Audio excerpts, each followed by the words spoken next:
there anything better than a little backyard barbecue with friends, maybe a beverage or two? Imagine that scene, except twice as fun because Chippo has been worked into the equation. One of my favorite games to play, not just golf games, but backyard games. Imagine cornhole style, 6-ball scoring. You can play 2-on-2, the perfect foursome showdown for backyard bragging rights. If you want to purchase your first Chippo today, fun for all ages, go to chippogolf.com. Use the promo code Rippin It for 15% off your first order. Harold, I'll speak for myself here. Suck at putting? Yeah, I do. Know what can help you improve? Yeah, I do. That's perfect practice. The best putting mat that I have used. Don't just take my word for it. I'm a hack. I'm a 6 handicap. Over 100 pros in the PGA Tour have tried out Perfect Practice. It's great for alignment, for drills. You can use it in your hotel room, your apartment, your house, on the road. Super convenient. Go to perfectpractice.golf, promo code RIPPINGIT to get 15% off. Welcome into episode number 3 of Rippin It. George Savaricas alongside Harold Varner. Harold, the first major edition of Rippin It as a Chicagoan. For me, this time of year always signified spring golf season. Plus, it's Masters Week. Doesn't get much better than that. No, obviously it's super exciting just to get the championship season going. Florida swing was great. Obviously it's super highly competitive, but just really good to just see some major championship golf. What comes to mind when you think Masters Week? In North Carolina growing up, it was just like, it's time. You've been playing the golf for a good bit, and then the weather's just turned around to be just like perfect. And, it is. It's pretty ideal, mid-70s. And just seeing Tiger win a lot was obviously super common, and just exciting finishes. I didn't really watch much of it. The most I've really watched was when Tiger won in, I think, 19, I believe. That was, obviously really cool to watch. And obviously we'll get into that more, but it's just, it's an exciting tournament. It always has something special about it every year. So for me, it's been this kind of odd scheduling quirk where I've never actually been to Augusta, but I've worked the last 7 Masters, and this will be the 8th time for Golf Channel where I'm involved in live from in some capacity, and just haven't been lucky enough to actually see the grounds and really take it in firsthand. I've had other people relay to me just how amazing it is to see kind of the topography changes in the back nine and what it's actually like in person. Have you been to Augusta, or are you waiting until you have the invitation? I'd say I'm waiting, but if I got an invite, I'd probably go. No, I've never been. Well, plug there. Yeah, exactly. I think my time's coming. It's is what it is. I just, I want to get there and play in the tournament. I've obviously heard so much about it. Some of my friends have played it. So sometimes I'm jealous, and then sometimes it just makes me want to work harder and figure out a way to get there in the tournament. What have you heard from your buddies on tour about what the experience is like at Augusta? The biggest thing I've heard is just the undulation. You can't really, I guess they say TV doesn't really do it justice, but I want to see it myself. So, and then obviously I've heard some great stories of some of my colleagues that have played in it. Just, some great stories that I don't even know if they would want to share. So it's super cool. The first one that comes to mind is Ricky Barnes' story, which I'm sure you've heard. But yeah, I just want to get there. It's kind of like a bittersweet type thing. Like, oh, that's cool, but I want to play. Yeah, Ricky, of course, U.S. amateur champ, and then had the invite there. And remember, he was paired back then. It seemed like he and Tiger were playing in every major together. And I know he had a fun night in the Crow's Nest and made the most of his Masters Week. When you are taking this in as a spectator, obviously you want to be there.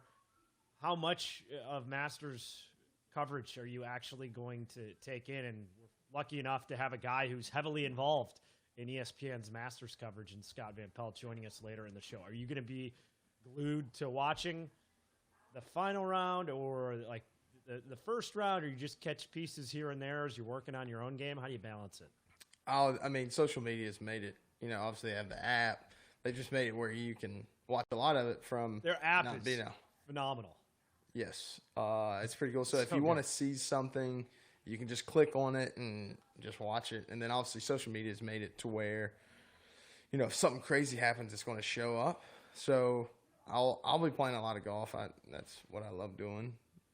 More than watching it. Watch it, you feel like you're, someone's getting better while you're not. And I don't like that feeling.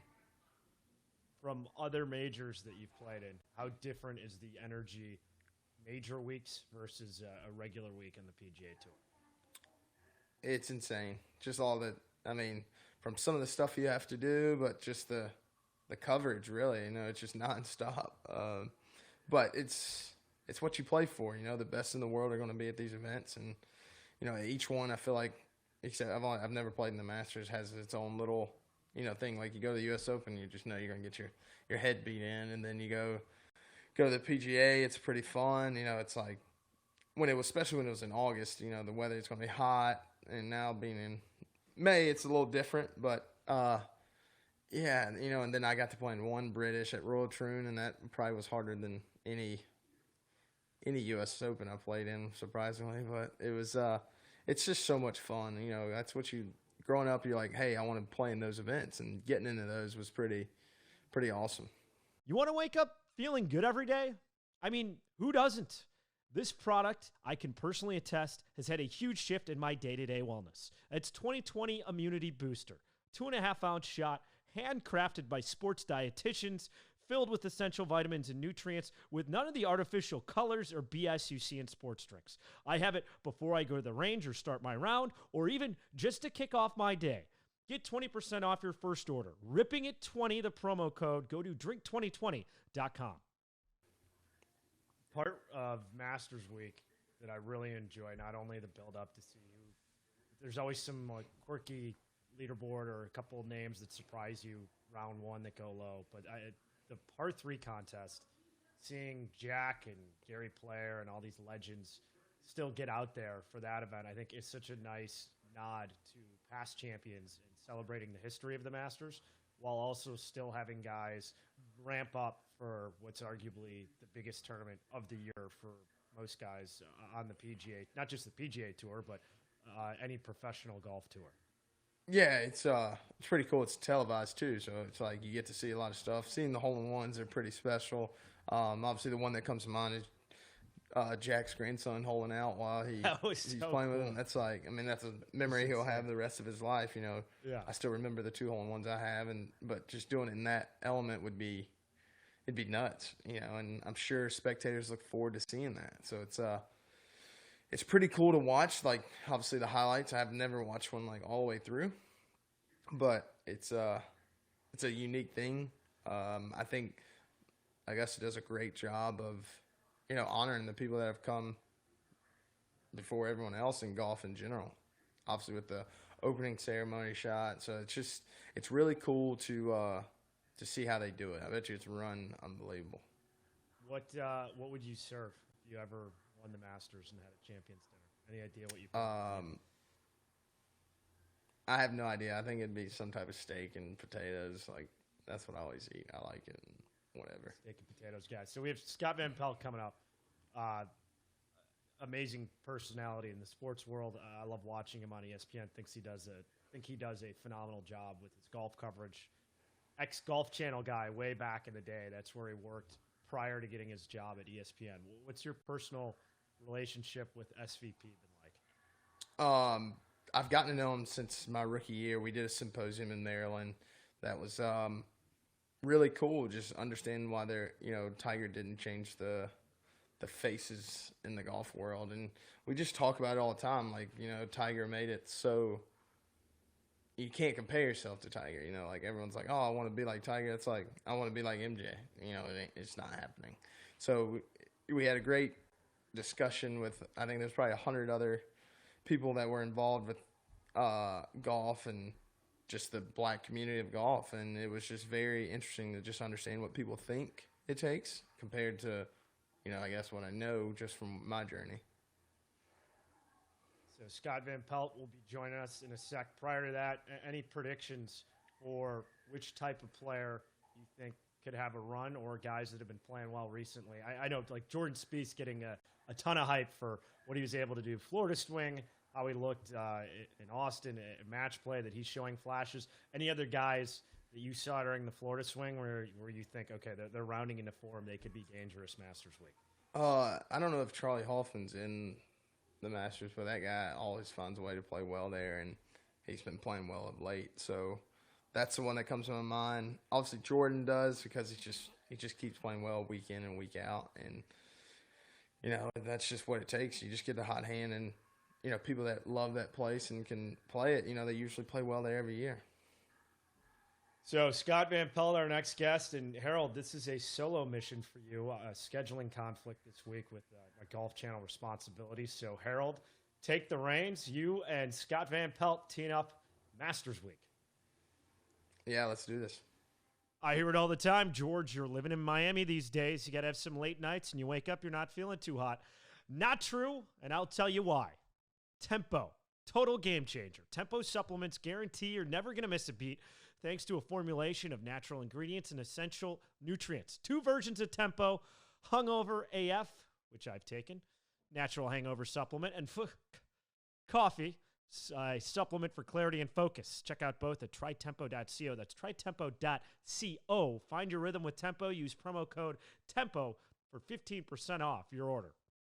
Hey guys, we're here with an awesome guest this week. Obviously a great friend. Been able to spend some time with him.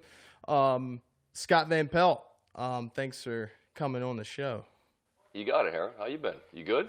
I'm good. Let's do it. Let's get right into it. We know you're a big Maryland fan. We love your tweets about Maryland. You've taken me up there a few times. Do you miss Maryland being in the ACC? I do, but here's the thing. I miss what I grew up with, which being old means like a small version of it, right? Like it was Tobacco Road, it was Carolina, Wake, State, Duke. And then when Florida State came in, I'm talking a long time ago, but when they came in, everybody's like, I don't know about all this. So they started adding people with all due respect, but you start adding Syracuse and Pitt, and it's that's not the ACC. You know what I'm saying? So I miss what I remember, but what I remember is long gone. And so, I don't know that I'll ever get used to the fact that Maryland's a Big Ten team. And frankly, the Big Ten, I don't think there's plenty of those folks that didn't want us. So it's sort of this weird, you know what we're like? We're like if your parents get remarried and you're like, man, I didn't ask to come to your Thanksgiving dinner. You know what I mean? And everybody's looking at each other kind of like, you're not in our family. And well, we didn't ask to do this. You asked us. So, I think we're getting there. I think we're getting there. You just need, you need? You need rivalries. You need teams that you genuinely want to kick their ass, and they feel the same about you. And over time, I think those things establish themselves. I gotta ask, since I'm not that old yet, when did Florida State come into the ACC? Because I have forever known, obviously being from North Carolina and watching the ACC, that Florida State's been in there. Of course. I want to say that it was sometime in the 80s. When did they join? I'm looking it up right now. Florida State joins the ACC 1990, I guess it was. So, right, yeah. So, it's been 30 years. So, but again, I'm older than that. So I can go back to a time when, they weren't in the league. And that felt weird at first, but everybody's excited because it's oh man, they're good at football. You know what's weird is so much of what has happened based on football. And the ACC for years has mostly kind of been seen as a basketball school just because there were more basketball schools that were good. Then Clemson came and became this giant, right? This superpower in football. And Miami and Florida State have fallen off. So it's been wild how those teams that people thought would be carrying the water for football both kind of got pushed aside by Clemson. Yeah, Clemson's unbelievable. I was fortunate enough to go to that national championship game against LSU. Obviously, they played an unbelievable team. So yeah, it's a great, ACC's in a good spot, I think. Obviously, East Carolina wasn't in that conference, but it was good. It was nice to watch. So obviously, the NCAA's in, the last couple of years, it's been very. Everyone has their opinion. What do you think about athletes getting paid? I think they should, absolutely. It gets, first of all, when don't tell me that they don't get something, because they do. Like, ask any parent that's footing the bill for their kids' education, or so many kids out there that are covering their own and have student loans. Like, when they get to the end of the line, we can't say that they don't get anything, because they do. But we also know the amount of money that's getting stacked by, the two big revenue sports are football and basketball. And so, a big time star should be allowed to make money. And it's not just men. Like, I read a story just this week about a girl named Paige Beckers, who's a freshman at UConn, and she's got like 750,000 followers on Instagram and whatever. And Drake, like, the story about how Drake followed her and she freaked out. Like, she called her mom. She's like, yeah, it was a great story. So, like, I think if you could profit from your name and your likeness, why should the NCAA be able to do so, and you not? It gets tricky, just figuring out how to pay. Like as far as I think name, likeness, and image is the best way for people to be able to profit. Because if you say you want, say, football players to get paid, all right, well, let's stay with the Clemson angle. All right, so Trevor Lawrence, like, should he get more than the guy that's the third string linebacker? Like, or is everyone going to get the same little amount of money? Like, because that's not equitable either. But the name, likeness, and image is going to let Trevor Lawrence, say, hi, you should buy a car from this guy and get his money. They're not giving that to that third string linebacker. And frankly, that's just what the market will bear. So that's reasonable. Look, this is going to happen because there'll be a mutiny in sports otherwise if there's not. The athlete now is so much more aware of his and her power. Like, right? Like, they realize exactly. There's nothing. You got nothing without me. So good for them. Good for them. You're getting your education again. Don't tell me that's not nothing. It is something, but it's not enough. So you should be able to profit from that. With saying that, though, because obviously I think they should get paid, how do you govern, like, who, like you were just saying, like, who's going to be like, well, I think that's too much? Or, like, Trevor's, what if Trevor's making $1 million? Is his performance going to stay up? And that's where I struggle a lot. Well, listen, you and I both understand that there's some dudes getting money now, right? Supposedly. Okay. Right? Okay. So let's talk like grown-ups here. We understand. Let's not act like it's not happening. So governing the money that goes in and out, it's never gonna. It's ungovernable. It's too big, especially, and not exclusive to the South, but like you think about like SEC football, it's already an arms race. So like, how do you make sure that a school that's got a zillion boosters who are all wanting to get closer to the program and buy that access, like how there's no real way to govern it. That's the tricky part. So that's the part I don't know how you govern, and it'll make it a challenge for sure. I know. That's every time I say they should get paid, I'm like, well, I have no plan. Because, being an athlete, you're like, man, it'd been nice to have a few dollars here and there. And obviously they take care of you, but like, you want to do the finer things. Like, I want to take a girl out to eat. I want to, I want to do those things. And I think that every athlete at a university should be able to do that. Agreed. You shouldn't be prohibited from it for sure. And like they're the only athletes on campus that are prohibited from doing those things. But I'm right with you, Harold, in that when it's come to, I think they should. Okay, cool. What's the plan? Right? Like that's the hard part.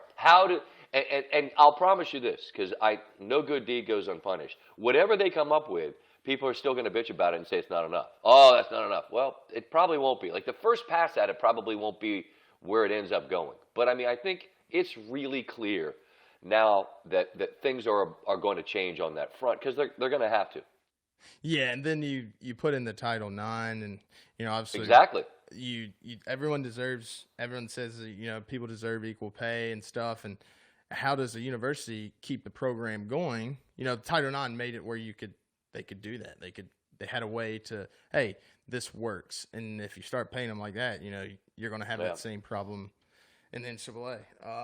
But on a better note, in the things that we don't have to worry about, what is the best atmosphere in college that you've been a part of? Obviously, you've been a part of some pretty cool things. We've seen it. What do you think? I've asked Chris Berman this, and he had a great answer. Coolest environment I've ever seen was LSU Tiger Stadium at night. Wisconsin's incredible. I was at a night game in Wisconsin when they beat Ohio State. Camp Randall is insane, and Madison, Wisconsin's awesome.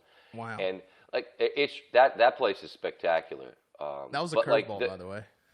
Oh, Wisconsin? Oh no, it's nuts, man. Don't sleep on Madison, Wisconsin. Let me wake you up. I'm not going to tell Steve Stricker, Jerry Kelly that. Ask him. Tell him Van Pelt was bragging on Madison. But look, Tiger Stadium at night. I was there for a Bama game, and I mean those people in Baton Rouge, they just have a different gear, bro. You can wake up and some people can wake up and tailgate for like a noon game.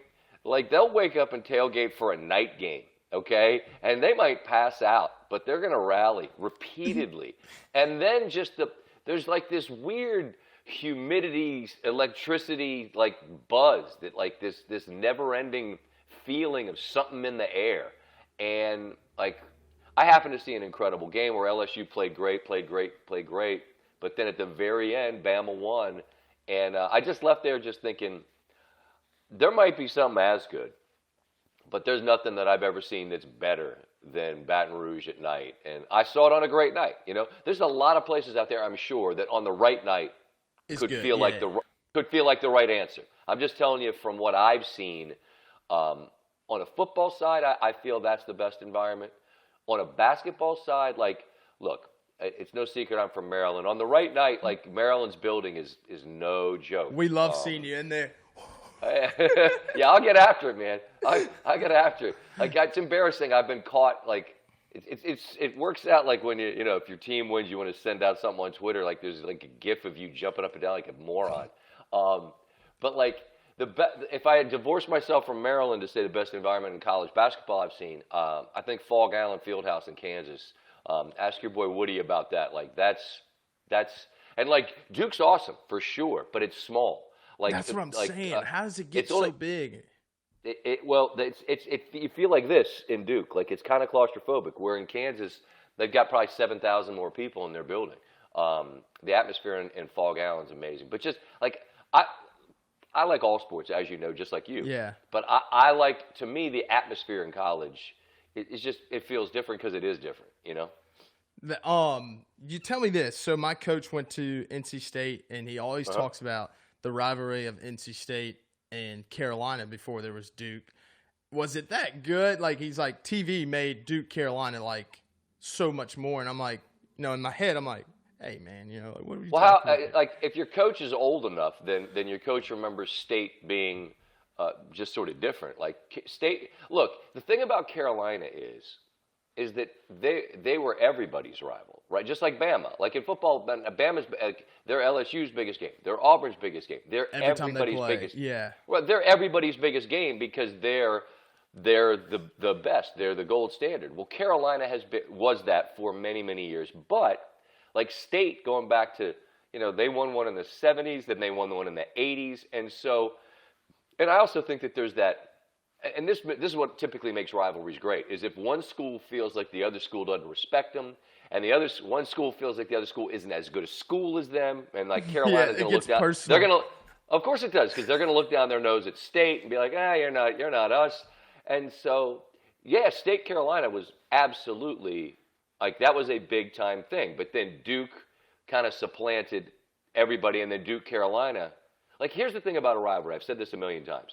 In order to have a true rivalry, you have to take something from me that matters to me. You got to beat me when it matters. Not like some game that doesn't matter a lot and you win and you get to have a parade. No, you got to beat me to go to something and knock me out. That's how rivalries get truly established. And so State and Carolina had that for sure. But you can only a team can only look at really one other school and care as much about it as the other team. You know what I'm saying? State, Wake, everybody looked at Carolina and Duke that way. And I'm sure Carolina's you're just kind of another game for us. And like that's what used to make Maryland mad. Like the Duke fans would always chant, "Not our rival" at Maryland, and Maryland's like, "Is that right?" You know, because there was a period there, like around 2000, and Jay Williams said this. He goes, "Look, when I was at Duke, Carolina wasn't the rivalry, Maryland was. There was a brief window there where the level of play, like Maryland, they were Maryland winning was able games to beat on the last second shots. Great games. They're crazy. And see, Maryland beat them in their place a few times, and you know that's when you're taking something that matters. It's like Shane Battier's senior night. Maryland went in there and beat him. It's like that pisses them off. Like, you got to beat somebody in a game that's going to piss them off. That's how rivalries happen. So you know, over the years, those things evolve down on Tobacco Road for sure. That's awesome. Obviously, everyone knows you've been in the golf world. Obviously, done a pretty big tournament down in Augusta. You know, I'm still waiting to go. I'm working on it. What's your best golf moment? I guess, obviously, if people don't know, you were with Golf Channel for a bit. I don't really know how long, but when I was growing up, you were doing Golf Central, and I was like, right. Man, obviously, there's been some great moments. I'm sure you've seen some. I would love to hear what your best, this is a golf podcast. I play a little bit of golf here and there. What was your best golf moment that you got to experience? I'd say, I'd frame it this way. I was there in 97 when Tiger won the first one, okay? And Harold, it was just, and people that don't know, you were kind enough to come help me out. We had a thing at Maryland. It was a symposium about the Tiger Woods effect, and it was 20 years after 97. And how have things changed? There were people thought that it would change the kind of the way the game looked. We thought we would see more participation. We thought we'd see more young black players out there. And what we found was, and it was actually so cool that day at Maryland, what happened? Yes. The golf team and from Maryland Eastern Shore, a historically black college, came up. They have a golf program at Maryland Eastern Shore, and here were a bunch of men and women in the sport. Some were going to get involved in being club pros, maybe get involved in like golf course agronomy, things like that. Tiger Woods, did he impact them? Yeah, absolutely. Tiger Woods sort of opened people's eyes that golf was an avenue and something they might want to pursue. But I was there in 97 when that happened and recognized that it wasn't just a remarkable golf performance, but it was a significant historical, societal performance too. All right, well, fast forward to 2019. And now here's Tiger on the other side of 40, bald spot, fused back, been through some stuff away from the game. And now in the same spot where he hugged his pop, now he hugs his son and his daughter. And my man, let me tell you, I've known him a long time. You know, he and I are friendly the way you and I are friendly, right? You get to know people as people.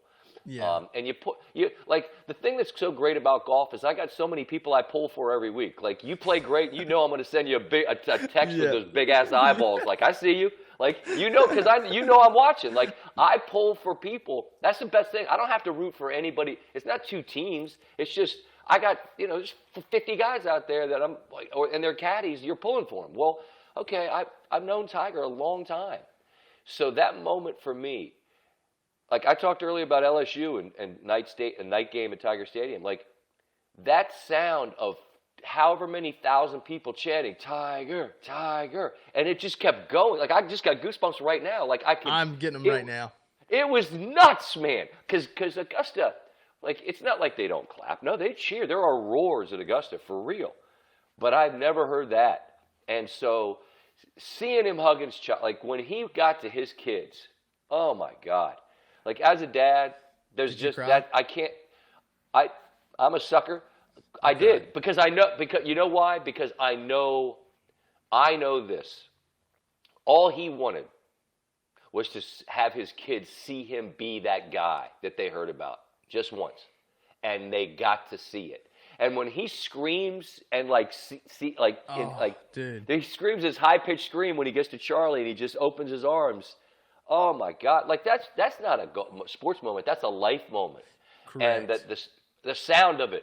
I'll never forget the sound of it. So, like, I've seen the best courses in the world, and I've seen the best players in the world, and I'm grateful, right, for all of those things. They're all part of my life and have made my life what it is. So you like there's a long list of like really cool golf things, you know. Yeah, correct. Like, Yeah. Like Phil winning at Muirfield in the Open Championship. Like that guy was never going to win an Open. Like he doesn't know how to play links golf.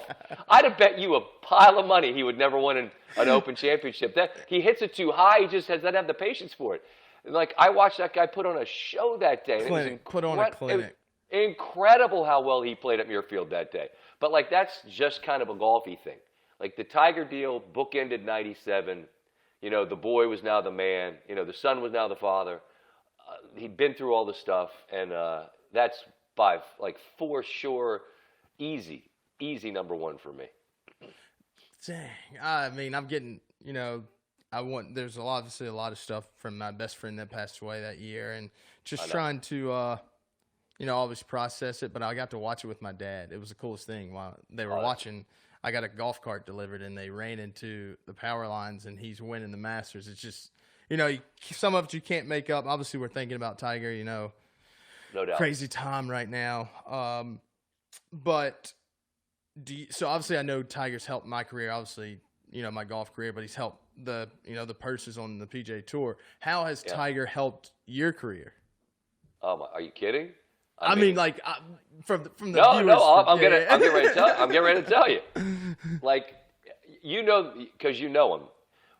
Like, the list of things that he likes the most, very high on the list is busting people's chops, right? Giving you the needle. Yeah, he loves it. But you know what? He loves when you give it back to him, because like the people that are kind of like scared to do it, like they'll never make it with him. They'll never but you gotta crumble. Like if he steps to you, you need to take 2 steps to him. Like, yeah, now what? What? Like he and I have busted each other's chops for 20 some odd years. But he always likes to tell me, he's like, without me, there's no you. Like I'm single-handedly responsible for your career. That's his best needle, though, every time. It is. Hold on a second. Let me show you something. All right. So I'm in my office here, and when this is the book he did about the 97 Masters, all right? Here, let me get it right. Okay, so that's the book. And on the inside, he scribbled something that's between me and him. And it's a sincere sort of thing about knowing each other for a long time. When he did the audio for that book, he asked if I'd read it. Like, you know, you do these audio books. I did the audio book for that. And basically it was like, hey, you're the guy, like you were there then and you're here now. And I laughed. I said, you know what? But then I got serious, because I said, you know what's really cool about this is it allows me to say to you sincerely that I'm grateful for the fact that you gave me the kind of access you did through the years and were as generous with your time with me, because it launched my career. Harold, when we sat down in 98 after he won in 97, and he gave me, you know, this incredible, like, 45-minute interview. It turned into a show on the Golf Channel. I think they still show it, which is disrespectful because I had hair. Like, how are you going to do that to your boy? We're going to get to that in a bit. Yeah, okay. Well, they still run that back. But, like, that put me on the radar in the business, because, like, he was great. It wasn't that I was great, but he was great, and I was the guy sitting there. And so now, like, I'm on the radar for ESPN. And then he, in 2000, has, like, the greatest year anyone's ever had. And Jimmy Roberts, who still does a great job covering golf, he left ESPN to go to NBC. So ESPN's kind of like, well, we need somebody to cover Tiger. Well, who's better equipped to be that guy than me? Well, I'm like, I'll do it. And the next thing you know, I go to ESPN, and now here you and I are talking 20-some-odd years later.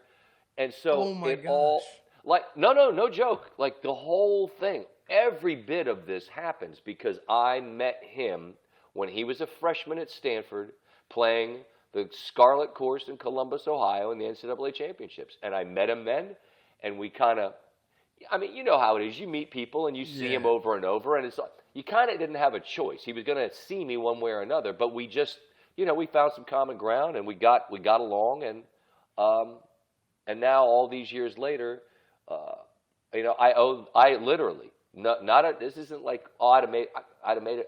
I might have, I don't know, I might have made some kind of thing in this business, but Without him, how did he impact my career? He made my career. He made my That's career. awesome. Period. I mean, he's done it for a lot of people. So, like, when I don't think people really understand when you sit there and you see the car wreck. It's bigger than just the best player to ever play get in a car wreck. It's like it's a friend. It's a guy that's changed my life. Like obviously he's been somewhat of a mentor to me. Always asks questions. Obviously I don't have any trouble asking any questions except you right now. But what's cool? I'll tell you this. That this is something you should know. That I think that you benefit from being like the difference in ages is since you weren't the guy that was his peer at the same time. Like I know his relationship with JT is they gotten really, really close because there's enough of a gap where Tiger's willing to share more of the secrets, right? Like if you were 43, he'd have froze you out, bro. He wouldn't have given you any of it. No, because and I mean, there's some great stories that some of which kind of let's just say contemporaries of his that like he would, were interested in maybe trying to play a practice round or whatever, and he basically said to me like, what is he? Is he effing crazy? Like I'm not showing you the secrets. Like why am I giving away my secrets to you? Wouldn't do it. He definitely kept like his contemporaries at arm's length. Where I think he views guys like yourself, like younger guys.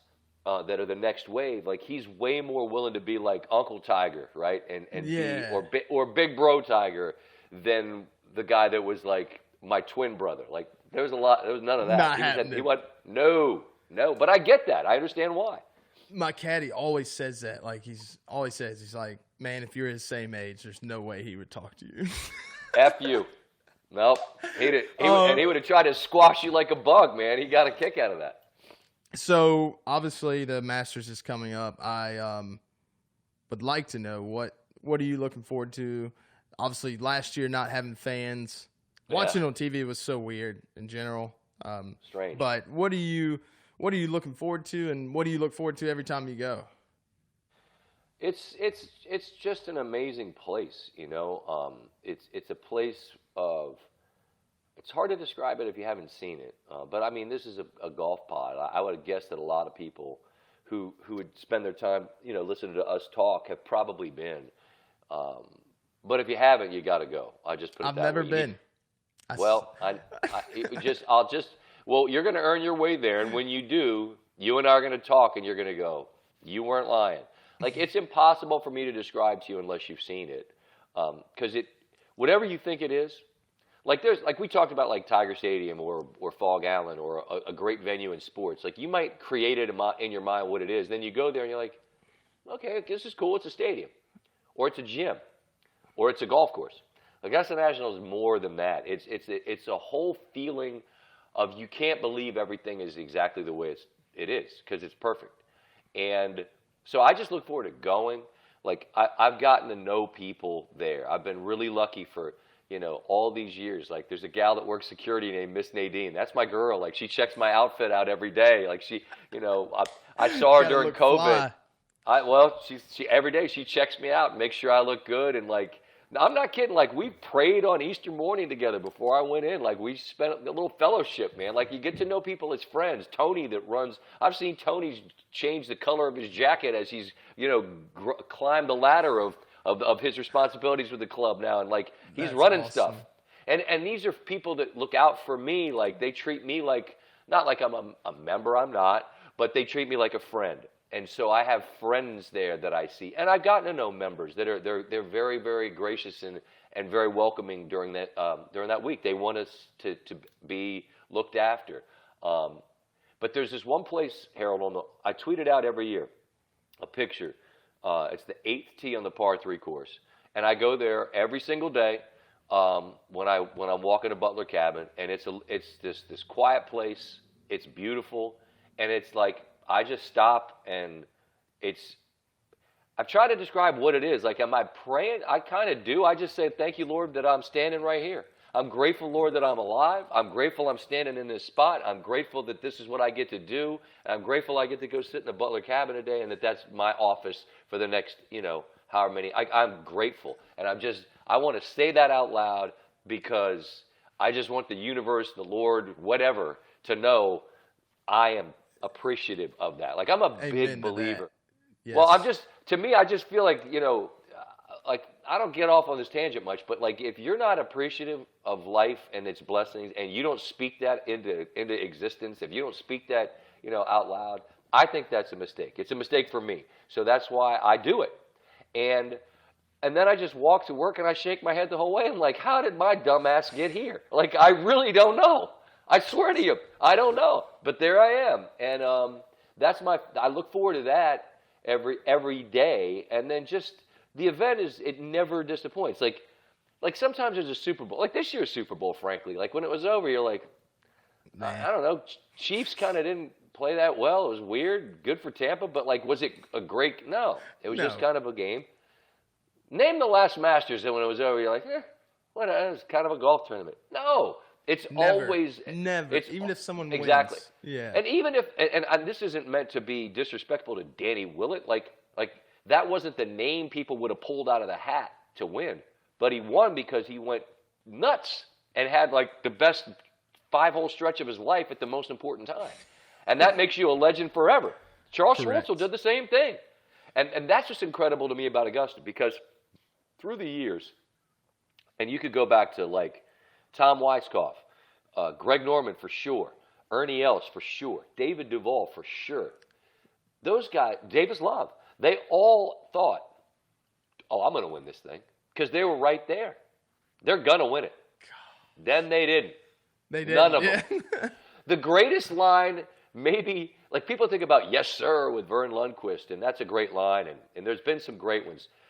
Jim Nance, the year that Nicklaus won in '86, is with Weiskopf, and Nance says to Weiskopf, Tom, what's going through his mind right now? And Weiskopf pauses a beat and says, Jim, if I had any idea what was going on in his mind right now, I'd have won this tournament a time or two, right? Like, how do I know what Jack Nicklaus is thinking? I don't. That's why he's got 5, about to be 6, and I have 0. So I guess what I'm saying here, and I'm rambling, but I love this tournament, is just that, like, more than any other, I feel like when that tournament presents a moment to you, like Mark O'Mara had one little window of time. It was his time. Boom, buries a putt. You're a Masters champ. Like Scott Hoke missed a putt this long, and he didn't win the Masters. Like Harold, I'm telling you, where's my other finger? Like it's this. Where's my other finger? I can't even figure it out. Like that's how much. It wasn't much more. I mean, he's supposed to win the Masters and he didn't. And it's cruel to me that in a way, like when a moment, like Justin Rose has got like 10 top 10s there, and he got in the playoff with Sergio, and Sergio what a great playoff. Oh, it was awesome. And Sergio deserved it. He deserved it. And then just the last one, because I think this is the most underrated Masters, never gets brought up. When Adam Scott won, he stuffs it on 18 and makes birdie, and he's going to win finally. And then Cabrera fires an approach and hits the stick, and Cabrera, like that guy. I don't know how to say it. I don't know how to say it other than this. Like, and I don't know how R-rated we can get. I don't go for it. We can edit it. Well, I'm just saying, like, there's only one. Like, the ball's on that guy. Okay, like to take the shot on. Like, I gotta hit this close. Well, how about I hit the stick? He birdies 18 too, and then they go to a playoff, and Scott rolls in that bomb in the rain, and there's that incredible. Picture. There's a great picture from behind. Like, and I don't mean to be sacrilegious, but it's like kind of golf Jesus. Like he's standing behind, and there's Scott with his hands outstretched, and it's just incredible. But what was it? It was a moment, and when that moment presented itself, he grabbed a hold of it with both hands. And at Augusta, you better grab it and hang on for dear life, because if you do, then for the rest of your life, you get to come there and on a Tuesday night eat whatever the champion's serving up, man. Like, yeah, so that's I'm cool. Whatever he's serving, yeah. Yeah, man. Give me a grilled cheese. I'm good to go. I don't care. I'm not picky. No kidding. What's your favorite hole at Augusta? Oh, man. Well, let's say, obviously you've played it. Uh-huh. Your favorite hole when you're playing, but your favorite hole.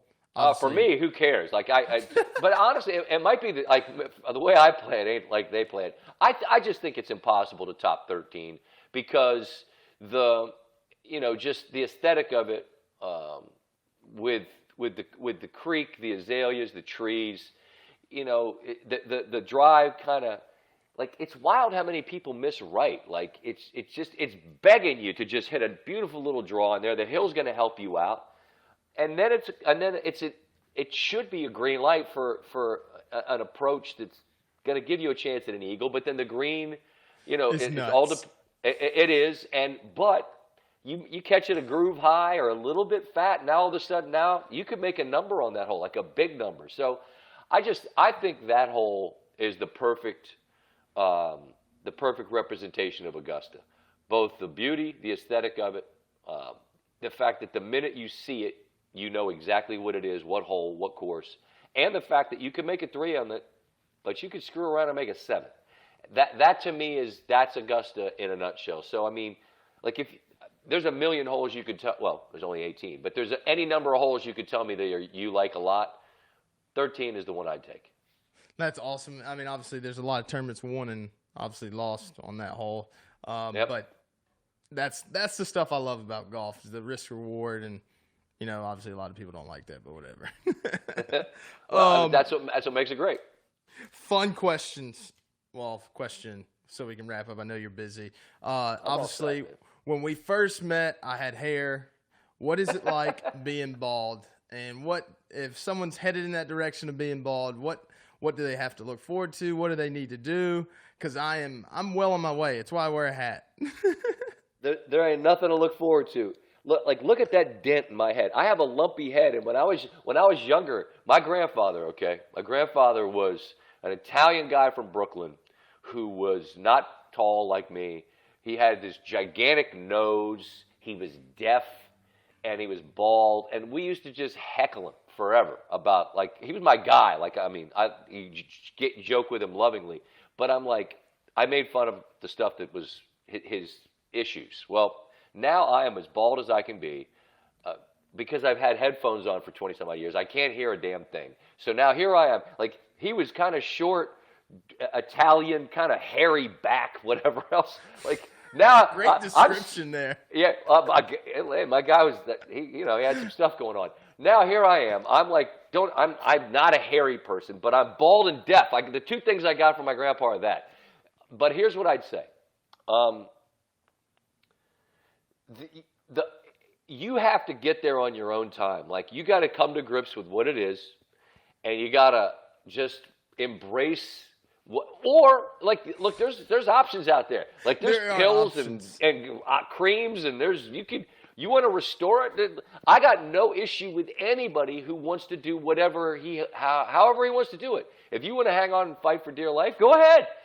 But, like, how about this, Harold? I had Tiger on the show, and I finally just called him out. I'm like, bro, what are you doing with your hair? When are you coming home? You got to come home. I said, I am your GPS. Look at me. I am where you're going. Your final destination. Yeah, that's it. Like, you could delay it. You could try to take a couple of U-turns, and you could try to drive around the block a few times, but this is home, bro. And he laughed, and he's like, he's fighting for dear life. But here's the challenge for you. And Tiger joked about this with me, that he's like, I can't shave my head. He said, because what do you guys do? You wear a hat, and you're in the sun all day. So He said, if I shave my head's going to look like a Cocoa Puff that's been in the milk. Like the top of it's going to be one color, and the other is going to be this kind of light color, and it's going to look like Stuart Sink's head. When Stuart takes his hat off. When he takes the hat off? Oh, man. Yeah, like, what's the story with your head, man?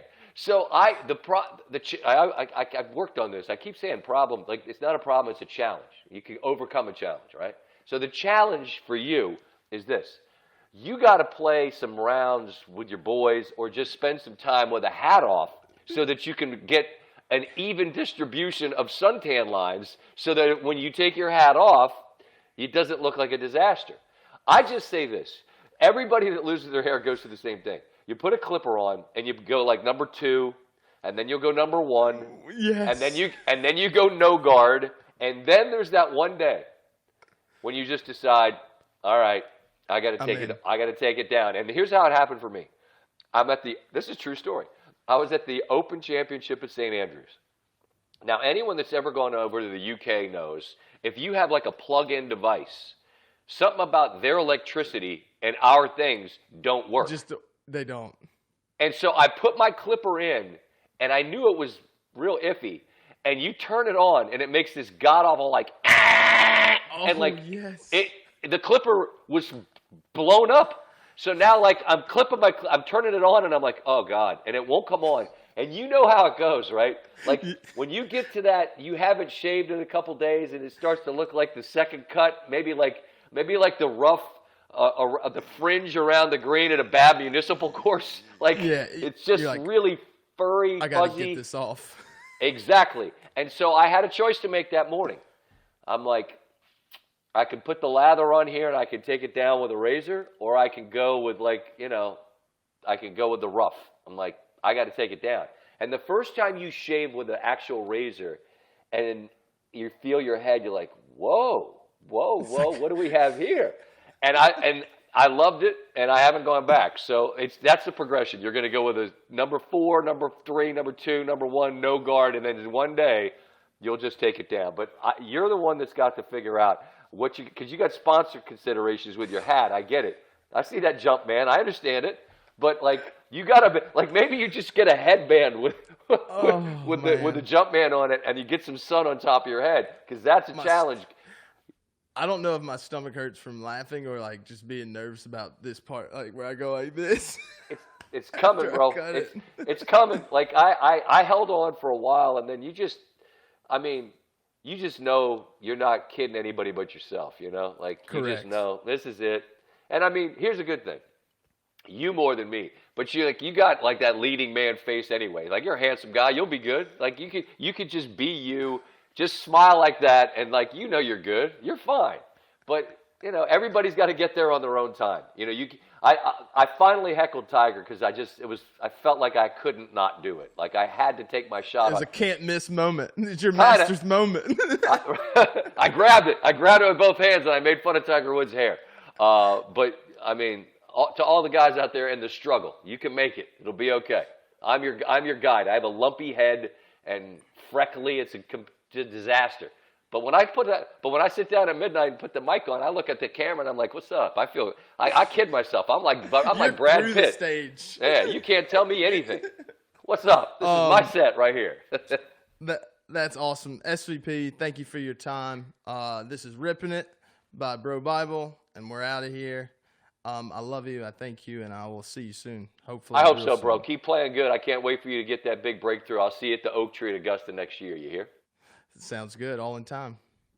Well, you can see why SVP is one of the best in the business. And, I mean, you've known Scott for a number of years now. Did you learn anything from that interview, or did anything surprise you from that sit-down with Scott? I thought it was really, he's just so well educated on so many topics in the sports world. I thought it was really funny, his story about how he started going bald and made sure he went bald. So I thought that was really cool. And then, you always hear about how Tiger is, impacted golfers' lives and, how it's changed my life, changed the purses. And, he's been a great friend to me. But just hearing how it changed his life is one of the coolest stories, just to show the impact of, what Tiger really has done for the game. I mean, the timing for when Scott started at Golf Channel in 97, Tiger wins the Masters. They were friendly while Tiger was living in Orlando back then. He used to come in kind of the tape room pre-Scott's ESPN days. Obviously, he's followed this whole rise.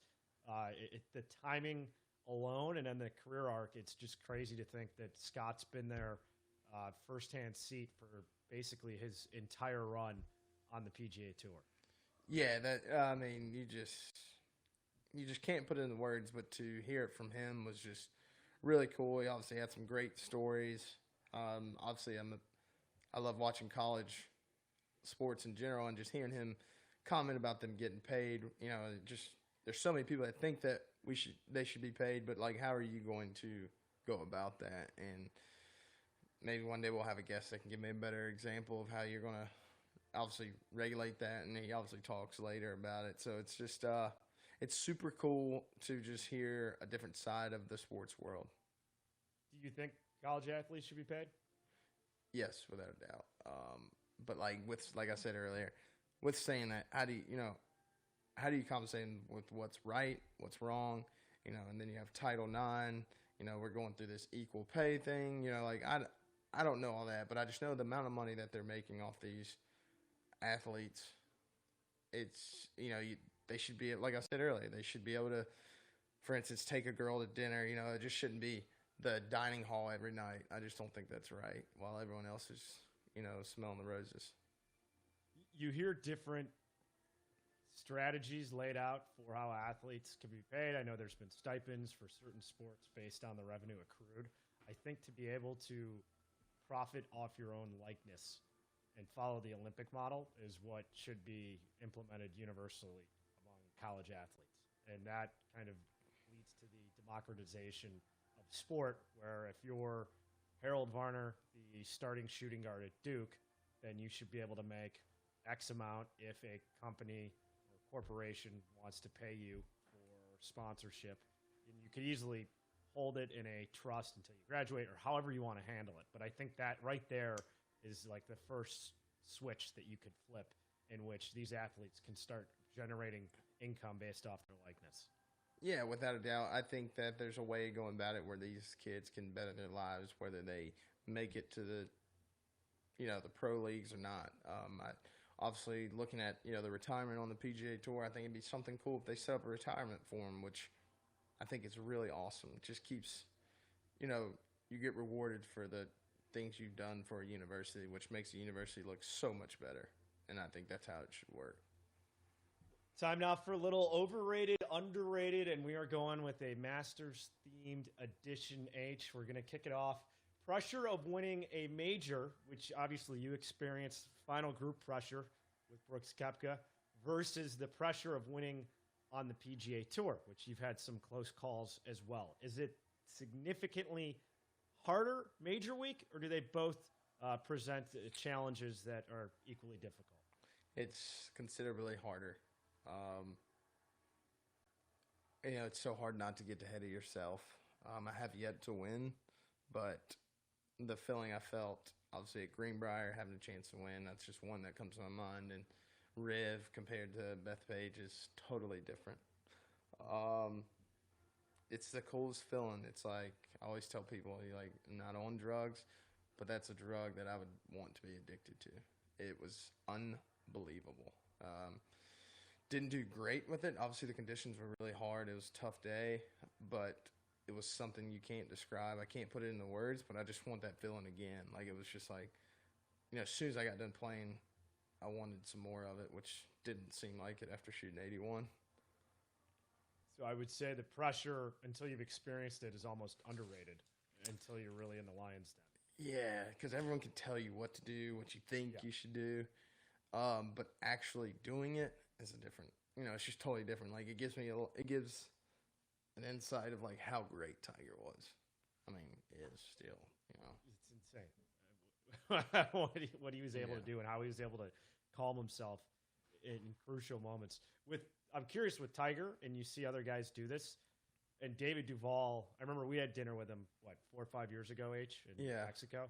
And I remember David telling me in pressure situations, he would remind himself how to walk, and that he would walk slowly off of tee boxes on purpose to kind of slow down his pace, etc. Are there keys that you've had or that you've learned from the situations that you've been in to now figure out, okay, how am I going to change my game plan going forward to make sure I'm ready to meet the moment? The biggest thing for me is to keep breathing, because it seems so simple, but you're just you're always on the go. Just keep breathing, deep breaths, just that's what you, like I said earlier, that's what you want. You're waiting for this opportunity, so enjoy it. And I always think, 20 years down the road, are we going to remember who wins this PGA? I'm not, but I'm going to enjoy it while I'm here. So it's not life or death, but it feels like it when you're on the first tee. But it's all about perspective, and I've been super fortunate to be in those positions, and I'm going to get back in those positions. All right, let's do some rapid fire with these overrated, underrated. Par 3 contest, overrated, underrated. I would say underrated for the amount I've seen, and I think it's going to be way more underrated once I play in it. I love it. So I would say underrated also. Masters Sunday. Overrated, underrated? Underrated. Way underrated. Just to know that you're going to play in that tournament for the rest of your life. Underrated is like, I just don't think people understand. You're going to play in that tournament till you can't walk. Pimento cheese sandwiches. And I would say underrated for Masters Sunday as well. Pimento cheese sandwiches, overrated, underrated? I would say overrated. I think they have some other good food there. But I've never been there, so I don't know. I'm not a huge fan, so I'd go overrated for sure on that, without any hesitation whatsoever. The prices are underrated from what I hear. For sure. That's like the one spot you get a slight break, given how much a medallion or a badge costs for the week. That at least concession, they've kept pricing from 30 years ago or something wild like that. Spring golf season, overrated, underrated? Overrated. I mean, it's so hard. I just remember playing high school matches and just being like, you just get that one cold day that's like 55 and it's blowing 20 and it's only a 9-hole match and you've said everything under your breath you can imagine to your coach, and yeah, overrated. As a Chicago guy, I would say underrated, just because the excitement level to actually be able to play golf, and courses wouldn't open until the first week of April. If you're going actual conditions, then yeah, I would agree with you, overrated. But just to be able to actually play golf after dealing with winter for 5 months, then I have to go underrated, just because you're so thrilled that it's not covered with a foot of snow, and that all the hazards are thought out and not just blocks of ice over lakes and ponds. But I mean, now living in Miami, spring golf is basically year round. So I'm not really too worried about seasonality by any means. Last one we'll throw in. Don't think the oceans will be freezing over anytime soon. Last one with baseball season starting up. Opening day, overrated, underrated? Overrated. I think baseball is overrated until the playoffs. I mean, 160-something games, 62 games? 162. Yeah, I mean, that's just ridiculous. I mean, you can lose half the season. I don't know. That's just my comment. But just playoff baseball is just so much better. And it's not till October. The worst part is once basketball's over, it's all baseball. So, like, SportsCenter's top 10 is like some guy running to catch it, and you're like, some guy makes a hole-in-one on tour, and he's like number 10. I'm like, what are we doing here? So you politicking to bump up any future ace? No, just putting some common sense out there. Have you had a televised ace? Nope, but I've only made my hole-in-ones on PGA Tour events. They've never been televised. Really? Yeah, made 2. What were the 2? 8 at Memorial on Sunday, and Saturday on the Nicklaus course, PGA West. Really? Yeah. Yeah, didn't even know it went in. 2 volunteers back there. Didn't even know. And you said Memorial was on a Sunday? Yeah. Crazy. Nothing. Either one hit you with a little bit of a tab after? The one at PGA, no, but the one at Memorial, yes. I remember I holed out like 4 times that week. It was nuts. But when it went in, I didn't even know I was picking up my tee. Really? Times. Yep. That's great. I've only had 1 hole-in-one in my life. Congaree number 10.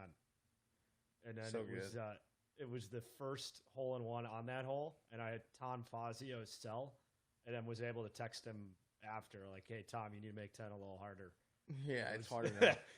The rare, I mean, I could go my entire life and have 1 hole-in-one, and to actually have the architect's number for the place that I just had a hole-in-one on, it was pretty nuts to be able to text him right after. Yeah, super excited. Obviously wish we were going to Canada, but got to give a shout out to Congaree because we're going back there. We're going there the week of RBC. It's going to be super exciting. It's a great test of golf. I just can't wait to see how many players show up. But it's going to be a great test of golf. That course is, I mean, we played it together yeah. in quarantine, and that place, when they get it going, It's pretty pure. It's a good test. I don't think people understand how good that place is, so I'm super excited to go. And finally, I mean, the biggest image every Masters week, the green jacket. Favorite garment that's a trophy in golf? What do you think's the coolest? Any one of the checks would be the coolest thing for me. I'm just not really into that stuff. Just want to get paid? Yeah, exactly. Just, I don't know. That's just my personal opinion. There's some weird ones, not just in the PGA Tour. European Tour trophies are out there, but PGA Tour has like RBC Heritage next week has that blazer. Then there's the tartan one that you get at Colonial, and the Masters has a jacket. There's the like 4 or 5 events that give you coats. Yeah, I'm good on the coat. I'm just trying to cash that check. Make sure that thing doesn't bounce. So pretty good trio. Our first 3: Larry Fitzgerald, Luke Rockhold, Scott Van Pelt. Loving the guest list so far. Gonna have boy and girl with no job. Pretty dynamic duo. And what are you looking for now that we have 3 guests down and then 2-headed monster kind of next week? We have a bonus having 2 guests join the show. Yeah, it's going to be exciting. I'm getting more and more into it. I don't think I'm getting any better, but it's just more and more fun. I just enjoy understanding everyone's background, what they're really into, and just trying to hopefully dig that out of them. Because sometimes it can be way harder than I would think. Because it's easier. If you ask me, I'm going to be way more open, but just sometimes it's not always that easy. Final Masters Week takeaway. Any final thoughts as our listeners get ready to soak up the coverage this week? I can't wait to play in it. That's about it. That's the only thing that gets in my head. It's I want to drive down Magnolia Lane in my car. So that's what I always think about the whole week. How cool that experience is going to be. That drive. I love seeing the videos. Phil last year, Miguel Angel Jimenez. That to me, I wish more guys would share, and I know you don't want to share too much, but share either the drive or what the overall experience is like for them. I can't imagine. I'll be sharing it in my head. That is our Masters Week preview for H. I'm George. Make sure to subscribe. We are on Apple Podcasts, Spotify, Anchor, and you can watch us on YouTube. Next episode dropping next Tuesday. That is Ripping It with Scott Van Pelt, Harold Varner III, and I'm George Savaricas. Peace.